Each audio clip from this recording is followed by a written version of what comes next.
Hello to my Bo tribe. Welcome to another episode of Bo Knows Business. I am your host, Nick Hober. I am the proud founder of the Bo Collective. What is the Bo Collective? You know, we are 50 bad ass Black women business owners. We are trying to make a difference not only in our communities, but in each other's businesses. We are trying to grow, scale, and serve. I just made that up, but it is really true. We are trying to grow our businesses, but we're really trying to serve as a resource to one another as well.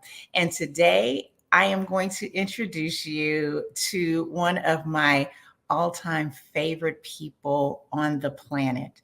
And I like a lot of people, but I like her the most. She's one of my front row peeps. I've known her for many years. She is a member of the Bo Collective, a proud owner of Pump It Up, not one, but two Pump It Up locations. And I want you to hear her story. I want you to clap it up. I need you to start clapping in that audience for one of my best friends in the world, Miss Denise Smith. Hi, Nicole. Hey, Thank you for that awesome introduction. So kind. I you feel the same not way. kind, girl. I'm just telling the truth. You really are one of my favorite all-time people. You laugh at all my jokes, first of all, which is a prerequisite to being my friend.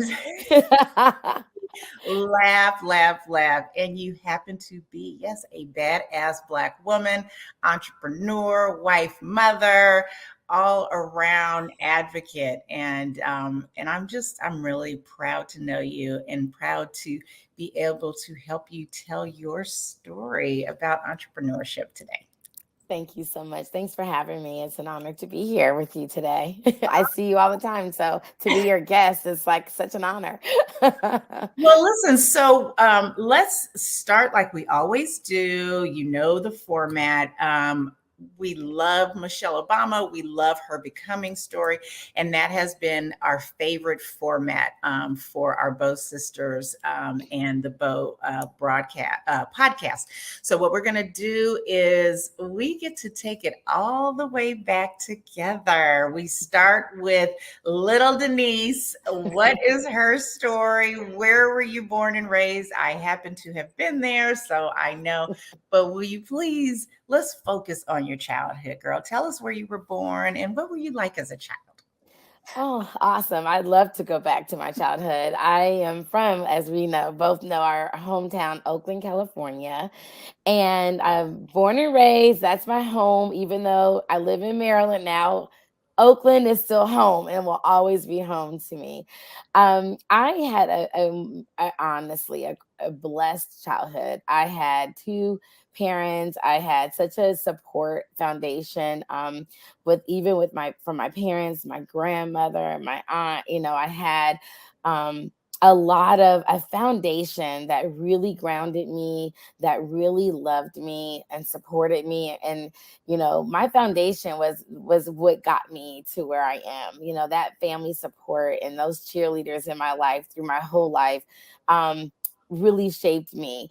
My parents worked hard. They were in the school systems and educators, and so they valued education. And so I feel that seeing them and inspired me to want to achieve, to go on to college and get my master's. And I saw, my dad worked so many jobs just because, Thank you. yeah, he worked a lot, and so did my mom. They really worked hard to really give us an opportunity and to set us off in life so we can have great opportunities. And that's what I've so hardly instill in my children. That is And amazing. mhm. I do just want to say, I want to go back because you used the word cheerleader. Oops, sorry there. You use the word cheerleader. You talk about your parents. I happen to have grown up with you. I know that you have always had this infectious, can do spirit. And not only being a literal cheerleader, but you just were you born with this? Did your parents, is it DNA? Is it something that kind of developed over time? Because you seem to have tremendous confidence and goodwill just as a child. So I'm just wondering, do you think it was kind of you were born this way, or your parents kind of instilled something in you? Thank you for that compliment. I try to be a uplifting person. My favorite thing is to smile because I know the value in smiling and getting other people to smile when you smile. And so not to brag, but in high school I was voted prettiest smile. Ah, And so yeah, and so that is, to me that stuck with me because I get a lot of comments, oh, I like your smile. And it doesn't hurt to just smile at someone. yes. I do feel I was diagnosed with rheumatoid arthritis at the age of 12 years old. Well, And that could have really, so when you say it's in my DNA, I always feel that, it was hard. It was a setback. I had to have shots, weekly shots, and I had to, go to blood work and do a lot of things. And my parents, I know I could have taken the road of like, oh, woe is me. But we always, with my parents and my own self, like, I'm not going to let this arthritis, this disease, set me back or keep me from achieving my goals when I know there were children diagnosed that were in wheelchairs and that they could not walk, get to school or cheer and dance and the things that I still was able to do. So I'm like, Denise, you can't complain when there are other people that wish they can do some of the things you do. Yes, you may not be able to do it to the level of other people, but you still can do it. And when I decided to cheer, my doctor was like, I don't think you should do that. I'm like, no, I'm cheering. really? When I He discouraged you, huh? my doctor was like, that's not, good for your joints, especially Nicole, Yeah, as I decided to go to attend Howard University. yeah. And there are so many reasons why I chose Howard, not only because I wanted to get back to DC when I visited in 8th grade and I loved the city, but what Howard represented.